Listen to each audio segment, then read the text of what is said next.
Hello and welcome back to another episode of Beyond the To-Do List. I'm your host, Eric Fisher, and this is the show where I talk to the people behind the productivity. This week, I'm excited to share with you a conversation I had with Jay Scott. He's the author of The Irreverent Guide to Project Management, an agile approach to enterprise project management. And as you can guess with a title like that, that is what we're talking about in this conversation. We're talking about project management. And this is a great conversation to bone up on what project management is, as well as different approaches to project management. Because let's face it, we've all got projects in our life that we want to run to completion, or have projects that we are starting all the time and get derailed along the way in our personal life or our career. So if you are looking to better coordinate a team around a project, or just drill down into your own project management skills, this is a great conversation. So I'll get out of the way and just say, enjoy this conversation with Jay Scott. Well, this week it is my privilege to welcome to the show Jay Scott. Jay, welcome to the show. Thanks, Eric. I'm happy to be here. I'm excited about the conversation. Yeah. So pre-conversation or pre-record button hitting, this is something that often a lot of people or a lot of podcasters will say, hey, pre-recording, we were talking about this. And then we jump in and say, hey, repeat what you said. Well, I want to do that. But first, I want to set this up and say, basically, this conversation is going to be about, quote, project management. And I'd love for you to say a little bit about where you're from and what you're doing, in your organization. And then we can get into the nuts and bolts of, some of the different views that come under this umbrella of project management, or the tangential other, change elements or change, perspectives when it comes to that. Perfect. And so I want to just start with some of the things that I'm going to say are a little bit controversial in the world of product change management, which is why we named the book that we're going to talk about today, The Irreverent Guide to Project Management. So when it comes to project management, project managers take on large initiatives that have a distinct beginning and an end with a fixed budget. And our job is to get it across the finish line on time and on budget. Well, in that vein, there's also a role called product management. Those people are predominantly responsible for application development, and they use techniques called Agile or Scrum or DevOps. So from my perspective, that's really no different than a project manager, just with a focus on a different subject matter. There's also change management, there's project team demand management, there's program management, there's portfolio management. And somewhere along the line, we figured out that leadership in and of itself is a change discipline. So my focus and my firm's focus has been for the last 20 years, helping organizations master these 7 disciplines, because when they have strength in one, there's going to be parts of their organizations that are running optimally, but where they don't have strengths, they're not going to be moving things forward as aggressively or as efficiently as possible. And so ultimately, our goal is to provide services to organizations where we drive their projects, optimize their product pipelines, help them stick change initiatives, or enable them to do this on their own. And when you say all of that, I can't help but hear some of the similarities when it comes to, when people talk about productivity, like we do on this show, and all the different aspects of it and why this is an aspect of it. Ultimately, what we're talking about here is I am in one place or was in another place. I've gotten so far and there's still further for me to go. And that's a change in mindset, change in location, change in vocation, change, in other words. I want to be better. I want to do different. I want to be more efficient. I want, and all of those different, productivity, project management, even buzzwords that we get into. It's all about change, right? It's all ultimately about that. Right. And I think that's just human nature. We are driven to improve. I like to look at people and organizations and recognize that we're all currently optimized for the results that we're getting in our lives today. We're literally the architects of our situations predominantly. And if you want your life to be different, if you want your project to be different, if you want your situation at work to be different, you have to change something. So improvement is fundamentally about change. Like you said, all these buzzwords about productivity, project management, product management, it's all about change. Yeah. And again, thinking in terms of, we've talked about this before, like, quote, setting goals, or in other words, change just being this, the change comes in all different forms, but when we get to this part of saying the word project, that can be anything. It can be the all inclusive, like me as a human being, and I am a project, some more than others, just kidding. Or individualized, like say, for example, I've been on I'll call it that, actually, I'll call it this. I have been working on a project of improving my health over the course of the past year and a half and into next year. And I know how far I am in certain aspects of that. I know some of the certain changes that I need to be making in that. And that's one way of maybe translating over into terms. It's not necessarily a metaphor, but it's translating into terms people can think, can mentally grasp when it comes to the words, specifically project management in real life. That makes sense. Something with a goal, with an end state, somewhere you're trying to go.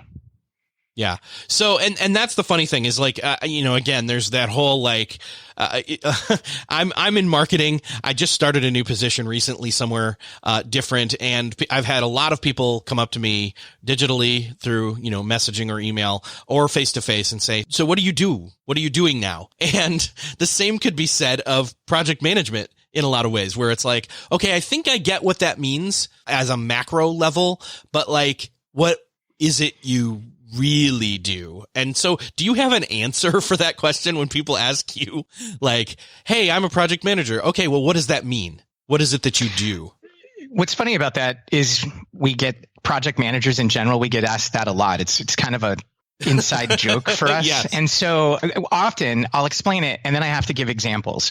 And so in explanation, I'll say, well, someone has something that they want to accomplish, a transformational outcome. So what we do is we come in, we plan it. We then, after planning, can say it's going to take this long, it's going to cost this much. When you agree that it can take this long and cost this much, we then work with the people to move this initiative along, right, as efficiently and effectively as possible to accomplish whatever it is you want done on time and on budget. A couple of examples from my firm. When Trader Joe's needed to upgrade their nationwide processing system from the swipe to the chip credit card, we planned and led that initiative. When I say led that initiative, we planned with the Trader Joe's team members as well as the team members with 5 other vendors that they worked with on this project, and then led those people to accomplish this merchant processing system upgrade in 6 months. Visa called it a flawless implementation in record time.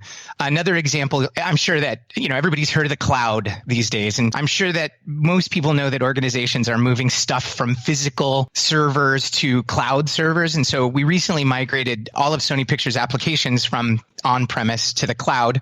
It was over 240 applications, 900 environments. We did it in 9 months without any service interruptions. This is an incredibly complex thing, right? So from our perspective, a project is anything complex with multiple stakeholders that has a beginning and an end and a financial target that needs to be met. And I'd say from a project manager, our expertise is providing security, not like physical security, but our stakeholders want to feel like we have everything under control.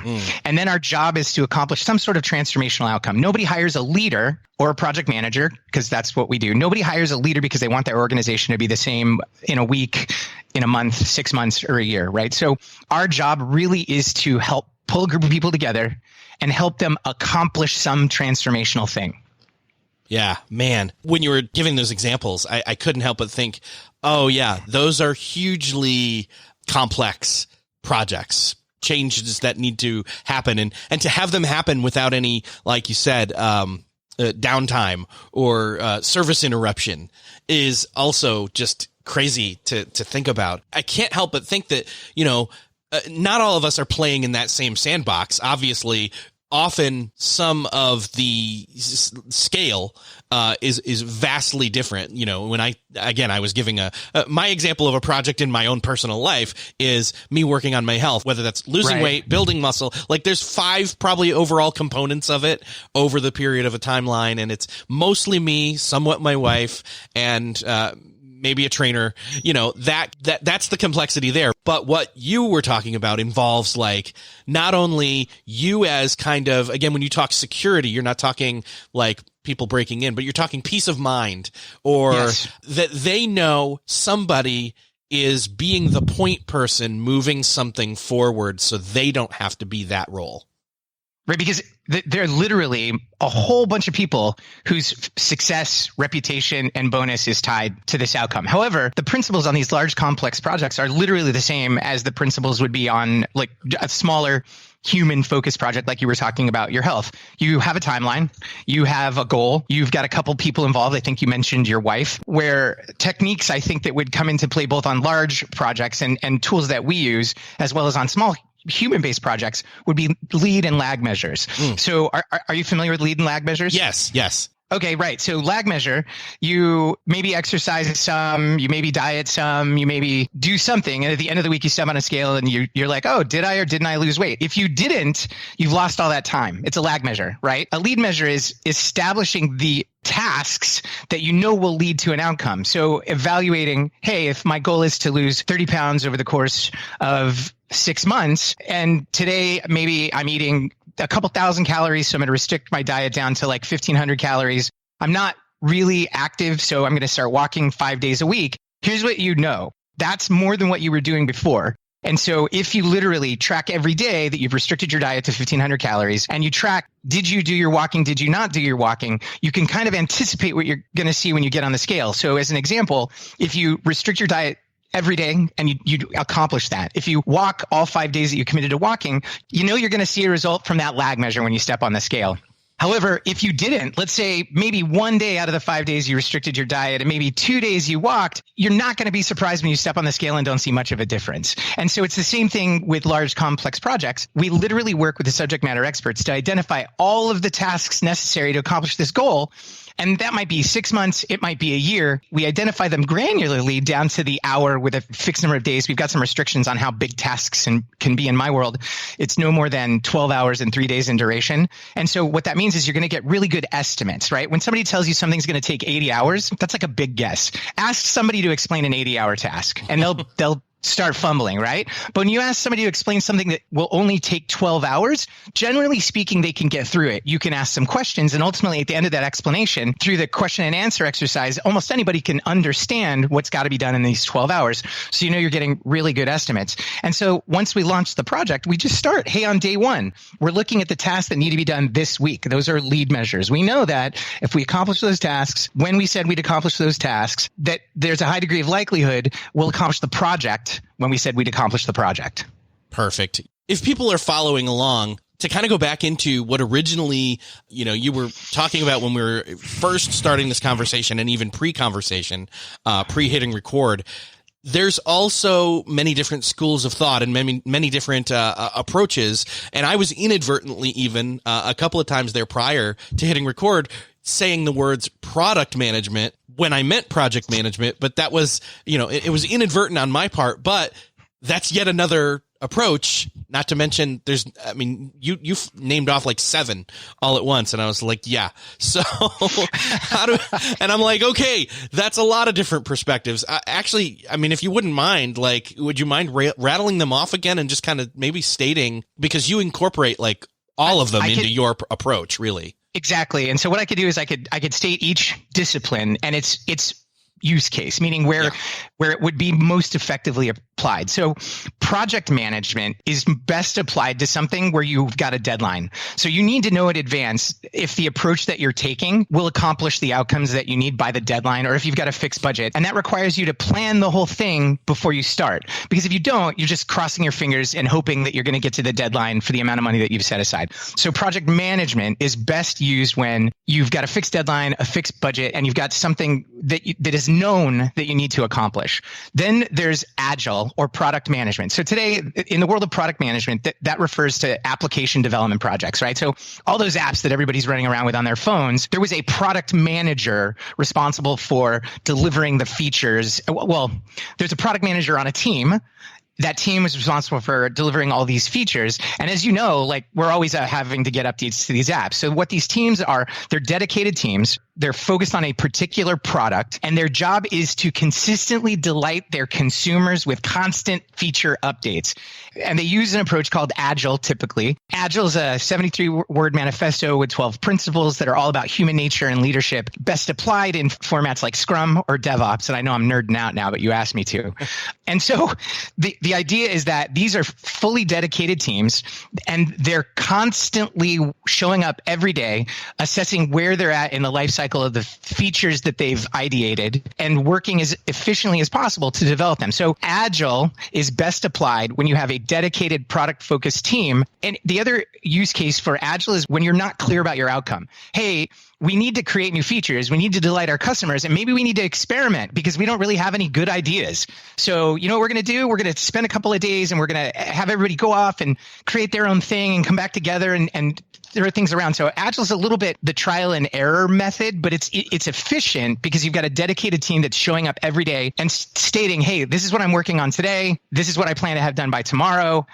Hey, I've got these problems. Can somebody help me? And so literally it's very efficient because everybody's pulling at the same speed as the rest of the team, right? So if you need to figure something out, Agile is a great approach to figuring something out when the outcome is unclear, or when you have an application where you have to ongoing deliver value to the business. All right. The rest will go faster. So from project management, you've got program management and portfolio management. Program and portfolio management really is about a group of projects where somebody is responsible from robbing from the rich and giving to the poor projects. CEOs care about program and portfolio management as opposed to project management. Project management being about an individual project. CEOs really want to make sure that all of the projects that they have on the slate this year get finished for the amount of money that they set aside. They know that some projects are going to come in early, some projects are going to come in late. And so they need somebody keeping an eye on and across these projects. And when a project has a resource deficiency or they need a certain skill set that they're borrowing from a project that maybe is ahead, that can give it up for a little while, or they're swapping money back and forth, ultimately to maximize the output of their project portfolio. Change management is about getting the adoption of these features that are being driven out of project and product management. And demand management really is optimizing the functional teams that are supporting projects. And then here's the deal. There are process people, and then there are leadership people in both of these disciplines. So you can imagine how nerdy the people in these disciplines are, where they're like, I've got this tool and I've got this process and I've got this technique. Here's the thing. You could be the master of process. If you aren't a good leader, if you've not developed leadership skills, you're not going to be able to use these process and tools and get them in front of people to influence effective outcomes, right? So leadership is really the discipline that binds or makes effective all the other 6 disciplines, because you could put tools in the hands of somebody, but if they don't know how to use a hammer, it's highly likely they're going to break something. So leadership really is about taking this data, taking these tools, taking these processes, and putting them in front of people in a way that enables them to accomplish these transformational outcomes. And now, obviously, there's the skill of leadership. And again, some people say, "Oh, he's a natural born leader." Well, maybe some people, but not most people, I don't think, right? I mean, I've only learned to lead 1 through failure, 2 through experience, and then 3 through actually intentionally, talking to people on this show for that matter, along with the books and things and the courses that I've gone through, and intentionally investing in becoming a better leader. Well, that's the irony of leadership. Good leadership actually goes against our human nature. I mean, leadership isn't about us, right? When you decide to be a leader, what you're saying is, I'm deciding to play for my team. A leader's job is to enable their team to be as successful as possible. And when the team is successful, that leader is successful. A boss basically looks at the team as a bunch of cogs whose job it is to make them successful. So they dictate outcomes, they're driving, these people are essentially commodities that are there to serve them. Well, those teams where there's a boss or an executive or manager utilizing their authority, those teams are only as smart as that person dictating the outcomes. Right? Whereas leaders are playing for the team. Leaders are working with their team members to self-actuate roadmaps to a shared goal, and they're leveraging the collective IQ. So in the team where I might be a manager, I might be an executive, instead of dictating outcomes, I'm influencing outcomes.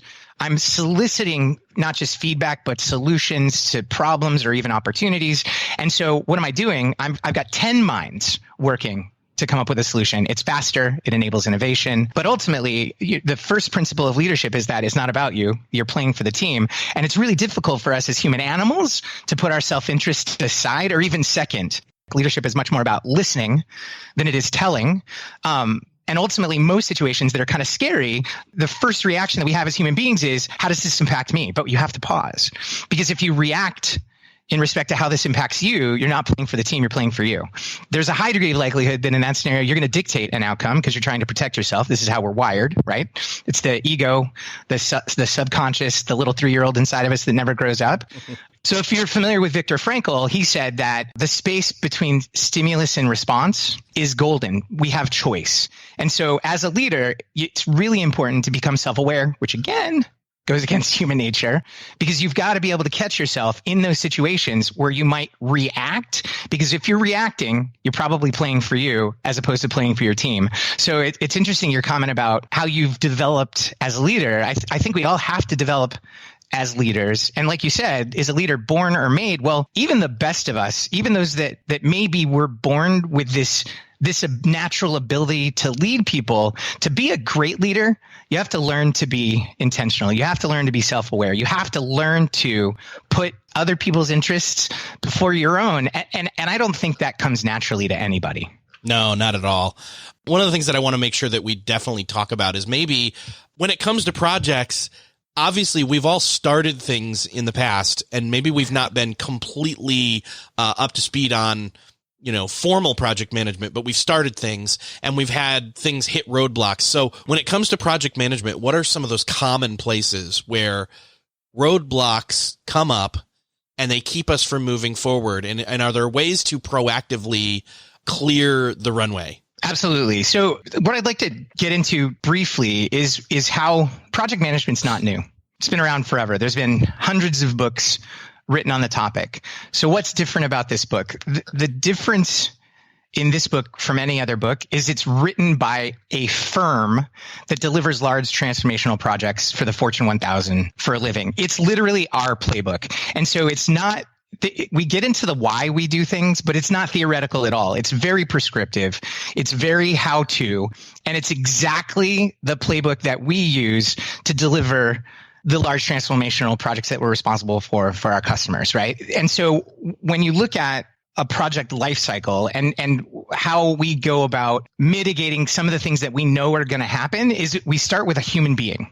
So everything we do in driving change, we know is about people, because we're there to enable other people to accomplish things that will lead to a transformational outcome. So we've come up with 7 reasons that projects fail. The first is the law of physics: self-interest, confirmation bias, cognitive dissonance, apathy, egos, and unreasonable expectations.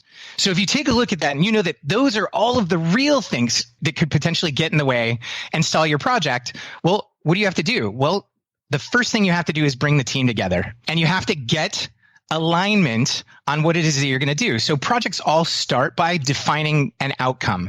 There's 2 schools of defining an outcome. The old school would be the executive is like, this is what we're going to do and this is how we're going to do it. Well, the problem with that is the executive isn't the subject matter expert that's going to be doing the work. And if the executive dictates to the smart people, the people that are qualified to determine the steps, they're not going to buy in.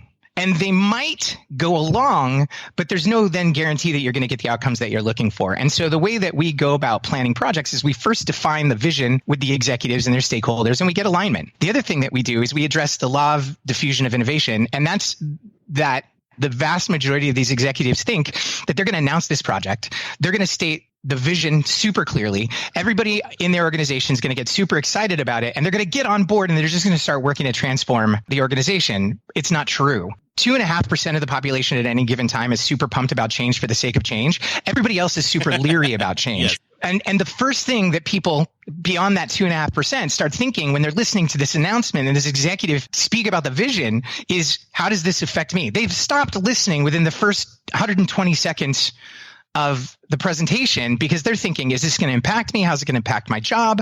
How's this going to affect me? Am I going to have to learn something new? In the space of not having an answer, they start to catastrophize. Their subconscious paints this picture of the worst possible scenario. And so now what you've got to recognize is you've got this big group of human beings that have assumed that this change is going to affect them in the worst possible way. And these executives just naturally expect that they're going to cooperate, even though every single time that they've done this or taken this approach throughout their career, it didn't work. These projects flounder. They struggle to get off the ground. So the first thing that you need to do is not just get a vision together, is then bring all of the people that are going to be affected by this vision together to collaborate on 2 things. how they're going to get it done, because these are the people that are going to be doing the work, as well as the receiving or be the recipients of the outcome, right? And work with them to come up with the best possible approach to accomplishing that. So when they've had input, when they've had the ability to speak into how it's being accomplished through that process, they get some clarity.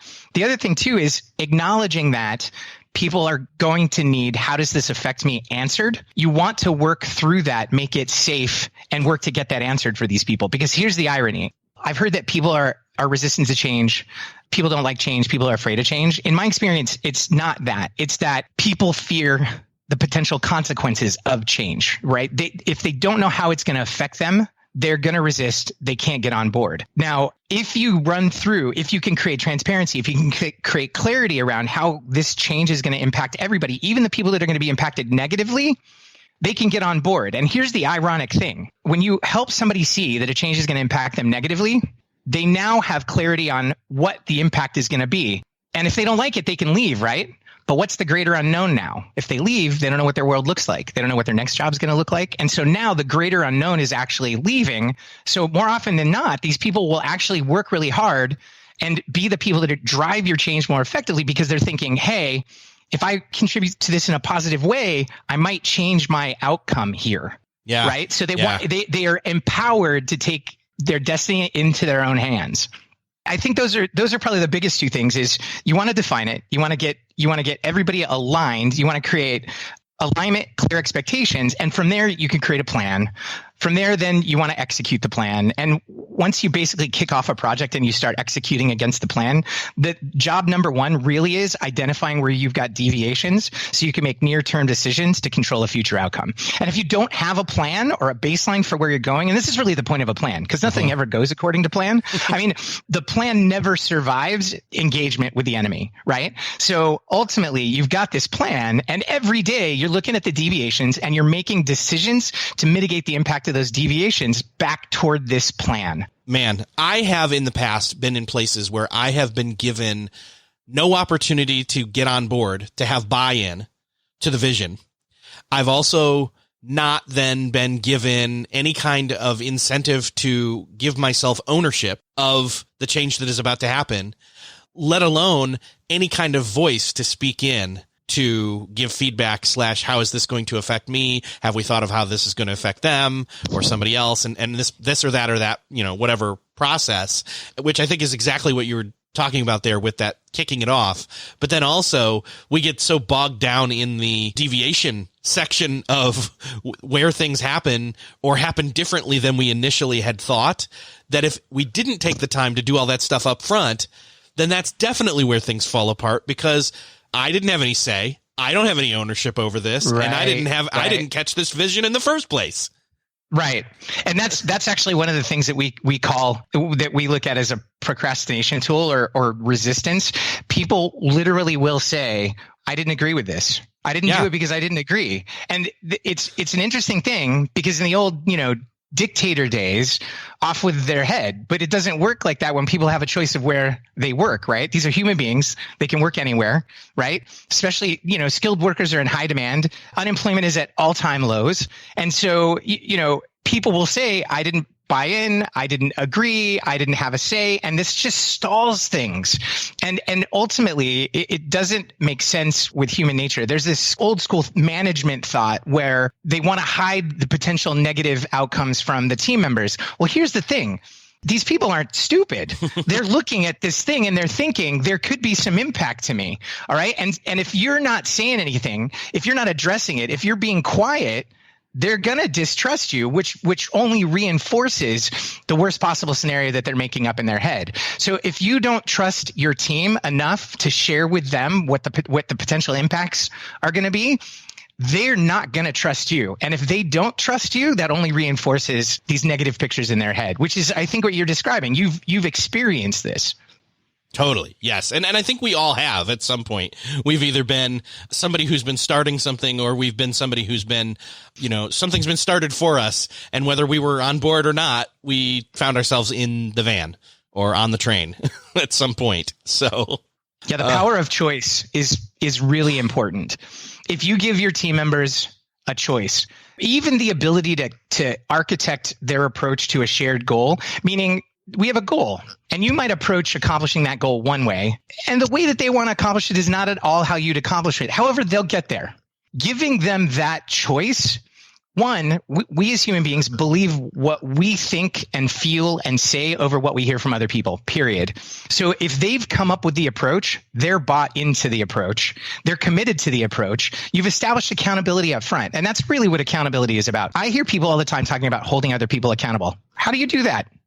You can't. It sounds like you're going to tackle them and hold them down on the ground and be like, you said, like it's terrible, the thought. And by the way, it's not possible. People can be accountable.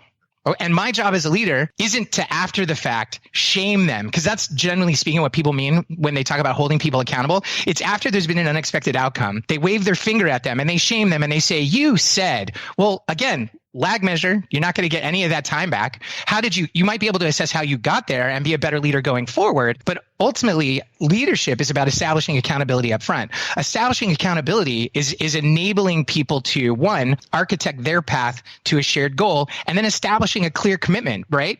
Good commitments are public, active, voluntary, explicit, and mission-based. So if you're working with a team member and get them to make a commitment that's public, that's active, what, by, when, and where, and explicit, what, by, when, and where. Active meaning you've explained what you're looking for, they've explained how they're going to accomplish it, you've paraphrased back like what you think they're saying, they've acknowledged that's what I'm going to do. Now you're aligned and you have clear expectations because you're clear on what it is both of you are going to do and what needs to be accomplished. There's a high degree of likelihood you're going to get the outcome that you've expected. And that individual is going to be self-accountable. Yeah, man. So part of being self-accountable, though, I think it comes down to, again, them being involved in the process, right? It's them. Yes. Yeah, like they have to be involved. And I think that's one of, I mean, again, I hate to keep going back to this, but like I've just been in so many instances, whether it's been, across the organization or down to just a single department or section of a department where I have been, and I'm not bitter about it. Trust me. No, it may sound like it, but this is all like way in the far past, but like, small to large scale, we've all been there. And so this is one of those biggest lessons you can learn as far as the leadership goes, that and maybe that's the key right there is, as a leader, remember when you weren't given the opportunity yes. or the buy-in or the, yes. Absolutely. Because we've all been in that situation. Yes, man, there's so much more we could go into, but I honestly want to get into the book a bit here and just say one of the things that's going to maybe throw people is that it's called The Irreverent Guide to Project Management. Can you explain that a little bit?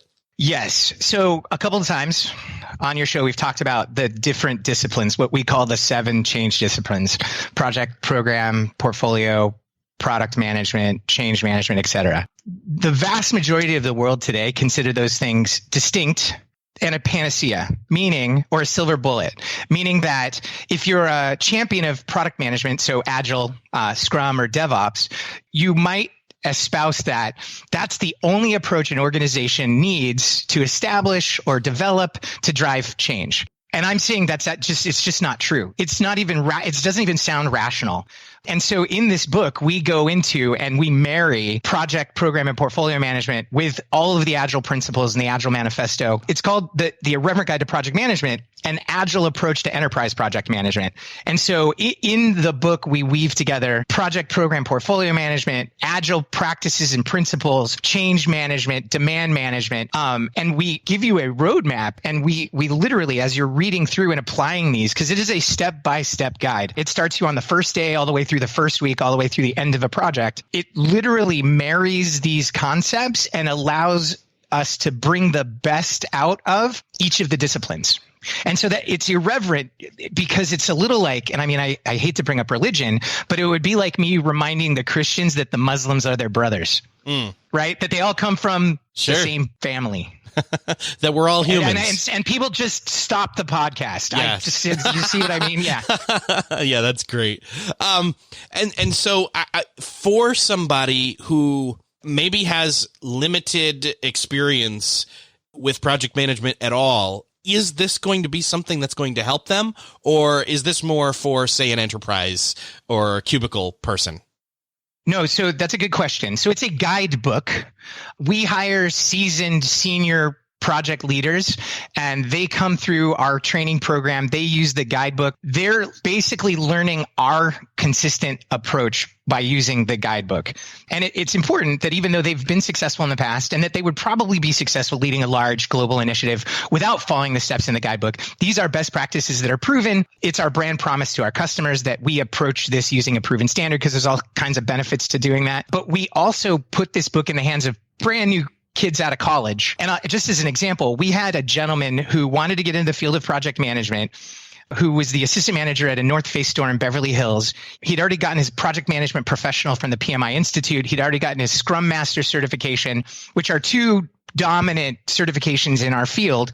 And he was sending his resume out, trying to get a project management job, and he couldn't get a response. He took our 14-week project leadership program, which runs you through all of the material in this guidebook, as well as a ton of additional material on leadership that's not in the guidebook. But within 6 weeks of finishing our course, putting this on his resume, he got a call from a recruiter that said that they had called him because he had project and leadership on his resume. And that's, one of the things that's important. Project managers are constantly given the feedback that to develop, they need to improve their communication and their leadership. And in my world, we communicate to lead. And so there's a great emphasis at 120 in this guidebook, as well as additional in our leadership course, on the leadership fundamentals, literally how to be a good leader, step by step, because we're all about step by step as opposed to like aspirational mumbo jumbo. I mean, some of it's aspirational. But anyway, in this interview with the recruiter, he literally was able to apply what he had learned in our class to his past experience, answer the recruiter's questions. The recruiter then put him in front of Kaiser Permanente, which, as you know, is at least it's a national healthcare system. And literally within 6 weeks of finishing our course, he had his first job as a project manager, and he's been there well over a year. So I would say that the book is pretty buzzy from a buzzword perspective, but then there's the Google, right? So if there's a word that you come across that you're not sure of, you can look it up. But otherwise, the book is for beginners. The book is for advanced practitioners. The book is even for program and portfolio managers. How can a CEO know whether their project managers are delivering efficiently and effectively if they have no idea what they should expect of them? So I wouldn't expect a CEO to read the entire book, but there are definitely, to skim through it, there are definitely sections and highlights that I would want senior leaders and organizations to be aware of, because otherwise they don't know whether their PMs are being efficient or effective. They don't know how to help them be accountable to best practices. So we called it the Irreverent Guide because For Dummies was taken. Yeah, perfect. So as far as, people interested, they're hooked, they want to check it out, is there a best place for them to maybe on your site find out more and see if this is right for them? Well, so best way to get it is on Amazon. You can get a Kindle version or a hard copy. If you want to be able to browse through the guide, literally the entire guide is accessible from our website, 120vc.com. If you go to the shop page, you have a choice to purchase the PDF or just use the book online. And so we see the correlation to people accessing the book online to Amazon sales. Again, you can buy it from our website, but you're going to get a PDF version. If you buy it from Amazon, you can get a Kindle version. Some people like one format over the other. It's basically all available. And in the future, we aspire to have it Audible. But I feel like textbook and Audible, I don't know how those two things go hand in hand. Yeah, no, I totally get it there. And so at least in the other formats, they're readily available. And it's cool that you've got it on the site to be able to just go through and look through the entire document at this point. So I'll make sure to link up to both those paths in the show notes for this episode. And Jay, it's been awesome talking with you. There's so much more we could probably dive into. So I probably should have you come back on the show at some point in the near future. So let's make that happen. All right, Eric, thank you so much for having me on the show. It's been great talking to you, man. Well, that's another podcast episode crossed off your listening to-do list. I hope that you enjoyed this conversation with Jay Scott. I hope that you got a great review of project management, but not so much that you don't go grab the book, because honestly, it's like a really good book, which I will link up to in the show notes. And if you found this show helpful, would you consider doing me the favor of sharing this with somebody you know needs to hear it? Hit that share button in your podcast player app of choice where you're listening to this. Thank you again for sharing. Thank you for listening, and I'll see you next episode.